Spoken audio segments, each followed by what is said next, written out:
మన్యాల Srinu talks కి స్వాగతం. ప్రపంచ యాత్రికుడు అన్వేష్. ఈయన నా అన్వేషణ అనేటువంటి యూట్యూబ్ ఛానల్ నడుపుతున్నాడు. అతను ఛానల్ ద్వారా చాలా పాపులర్ అయ్యాడు. అతను కొన్ని లక్షల మంది వ్యూవర్స్ ఆయనకున్నారు. ఆయన ఇప్పటి వరకు 120 దేశాలు అతను ట్రావెల్ చేశాడు. ఆయన చాలా ప్రత్యేకత ఏంటంటే ఆయన మాటల్లో స్లాంగ్ చాలా మందిని అట్రాక్ట్ చేస్తుంటది.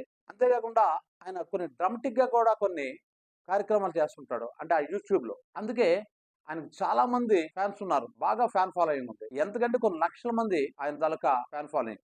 ఇంతమందిని అతను ఆకట్టుకోగలిగాడంటే అతను చేసే యాత్రలు కాదు, అక్కడ ఆ దేశంలో ఉన్నటువంటి అక్కడ కల్చరు, అక్కడ అమ్మాయిలు ఎలా ఉంటారన్న కాంచి అక్కడ ఫుడ్ ఎలా ఉంటుంది, ఇలా రకరకాల ఐటమ్స్ ప్రొజెక్ట్ చేస్తుంటాడు ఆయన తాలూకా వీడియోస్ లో. దాంతో బాగా పాపులర్ అయిపోయాడు. అతను ఎంత పాపులర్ అంటే అతను ఒక నెలకి 30 లక్షలు పైగా సంపాదిస్తున్నాడు. అంటే ఒక యూట్యూబ్ ఛానల్ పెట్టుకొని 30 లక్షల పైగా సంపాదించడం మాటలు కాదు. అయితే ఇప్పుడు ఎందుకు ఈ అంశం నేను ప్రస్తావించాల్సి వస్తుందంటే ఆయన ఈ మధ్య బెట్టింగ్ యాప్ల మీద కొన్ని వీడియోస్ చేశాడు.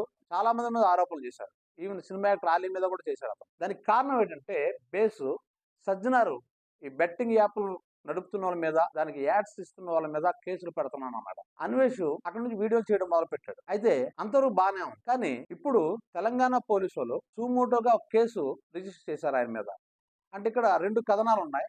ఒకటి సుమోటోగా కేసు రిజిస్టర్ చేశారనేది ఒకటైతే, ఇంకోటి కానిస్టేబుల్ ఎవరో ఈయన మీద రిపోర్ట్ ఇచ్చారని, ఆ రిపోర్ట్ మేరకు ఎఫ్ఐఆర్ ఫైల్ చేశారని అంటున్నారు. అయితే ఇంత పాపులర్ ఫిగర్ ఇలా కేసులు ఎందుకు బుక్ అయిపోయాడు అంటే దానికి కారణం ఏంటంటే ఏదైనా పాపులారిటీ వచ్చిన కొలిది ఇంకా పాపులర్ అవ్వాలని ఒక ఆశో లేదా నిజమో తెలియదు, కానీ ఆయన చాలా పెద్ద ఆరోపణ చేశారు. అది ఎలాంటి వాళ్ళ మీద అంటే సాక్షాత్తు తెలంగాణ డీజీపీ మీద, అదే విధంగా మాజీ సిఎస్ చీఫ్ సెక్రటరీ శాంతి కుమార్ గారి మీద, అదేవిధంగా మెట్రో ఎండి గారి మీద, ఇలా ఐఏఎస్ల మీద, ఐపీఎస్ల మీద ఇతను ఆరోపణలు చేశాడు.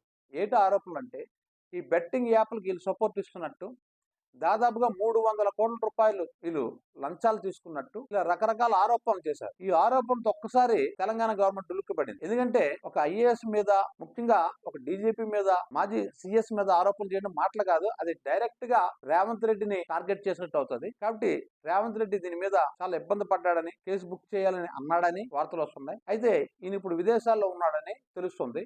ఈయన పాస్పోర్ట్ రద్దు చేసేస్తున్నారు. ఇతన్ని త్వరలోనే అరెస్ట్ చేయబోతున్నారు. అంటే ఇదంతా ఎందుకు చెప్తున్నానంటే ఆయన కాజ్ మంచిదే కావచ్చు, బెట్టింగ్ యాప్ల గురించి అతను చేసే పోరాటం కరెక్టే కావచ్చు గాక, కానీ మనం ఆరోపణ చేస్తున్నప్పుడు మన దగ్గర ఆధారాలు ఉన్నాయి. ఇప్పుడు సమస్య ఏమవుతుందంటే నిజంగా అతను ఆధారాలు కానీ చూపించగలిగితే ఆయన ఈ కేసు నుంచి పైన పడిపోతుంది, అరెస్ట్ కూడా కాదు. అంటే డైరెక్ట్ ఇతను కోర్టులో ఒక పిటిషన్ వేసుకొని ఈ ఆధారాలను కోర్టుకి ఇచ్చేసాడు అనుకోండి, ఒకవేళ ఉంటే అప్పుడు అరెస్ట్ నుంచి తప్పించుకోవచ్చు. ఆరోపణ చేశాడు కానీ ఆధారం కానీ లేకపోతే ఖచ్చితంగా అరెస్ట్ అవుతాడు.